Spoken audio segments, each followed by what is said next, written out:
योगेश्वर भगवान श्री कृष्ण ने अर्जुन को उपदेशित करते हुए कहा है कि अहिंसा परमो धर्मः, धर्म हिंसा तथैव च।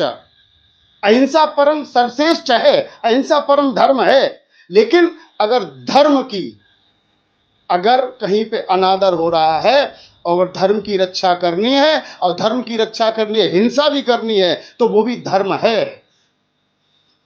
अभी आप अगर हम वर्तमान परिप्रेक्ष्य में ही देखते हैं तो ये जो स्थितियां वर्तमान समय में बांग्लादेश में दिख रही हैं, किसका परिणाम है? यही हमारे हिंदुओं की एकजुटता न होने का परिणाम है। हमको सिर्फ उतना ही सिखा दिया गया अहिंसा परमो धर्म, अहिंसा परम धर्म है। ऐसा नहीं है। अगर सदा अहिंसा सर्वोत्तम मन की कस्तूरी है, मान लिया सदा अहिंसा सर्वोत्तम मन की कस्तूरी है, पर दुष्ट नहीं माने तो हिंसा बहुत जरूरी है। सोमनाथ का मंदिर टूटा तब कहां अहिंसा थी? सोमनाथ का मंदिर टूटा तो कहां अहिंसा थी? और शकहुरों ने हमको लूटा तब कहां अहिंसा थी? और लाशों से व्यभिचार हुआ तब कहां अहिंसा थी? अभी एक हमारे शिष्य ने ही एक वीडियो दिखा रहे थे, ये बांग्लादेश का वीडियो। उन्होंने बताया कि ये ऐसी स्थितियां, भयावह स्थितियां वहां पे हो रही हैं। एक महिला जो मृत प्राय है, जिसकी मृत्यु हो चुकी है, उसके साथ ये विधर्मी, हम उन्हें विधर्मी ही कहेंगे। हम किसी मजहब को टारगेट नहीं कर रहे हैं, लेकिन हम अपने हिंदुओं को जागरूक करना चाहते हैं। बताने में शर्म महसूस हो रही है कि जो महिला मर चुकी है उसके साथ ये विधर्मी व्यभिचार कर रहे हैं। वहां न कोई जैन माना जा रहा है, न कोई बौद्ध माना जा रहा है, न कोई सिख माना जा रहा है। उनकी नजरों में हम सिर्फ काफिर हैं और सिर्फ काफिर हैं। अंतः वस्त्र उतार करके देखा जा रहा है वहां पर। अगर वो चीज उनको नहीं दिखाई देती है तो उसकी वो कत्लेआम कर रहे हैं, हत्या कर रहे हैं।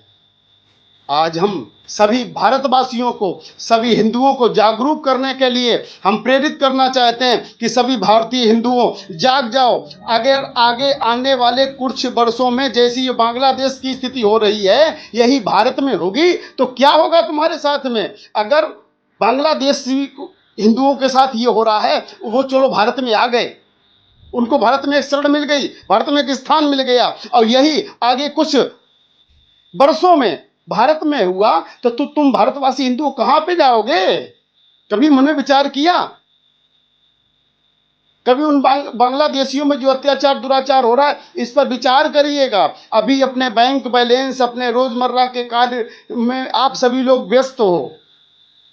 गाड़ी बंगला, जमीन जायदाद, बैंक बैलेंस इकट्ठा करने में लगे हुए, ये सब इकट्ठा कर दोगे, लेकिन ये सब जो तुम अपने परिवार के सदस्यों के लिए, अपनी आगे आने वाली पीढ़ी के लिए जो इकट्ठा कर रहे हो, ये तुम उनके लिए इकट्ठा नहीं कर रहे हो, वो इन्हीं विधर्मियों के लिए इकट्ठा कर रहे हो। ये एक दिन बांग्लादेशी स्थिति बना करके तुम्हारे माल, तुम्हारे बैंक बैलेंस, तुम्हारी गाड़ी, तुम्हारे बंगला लूट लेंगे, और तुम्हारे आगे आने वाली जो जनरेशन है उनको ये विधर्मी कत्लेआम करेंगे।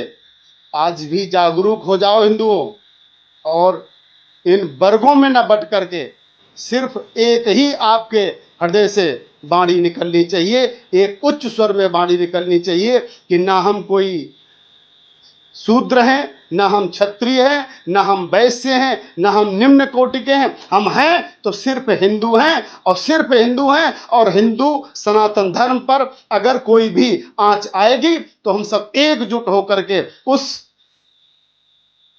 समस्या के लिए, उस विपत्ति के लिए एकजुट होकर के संघर्ष करेंगे।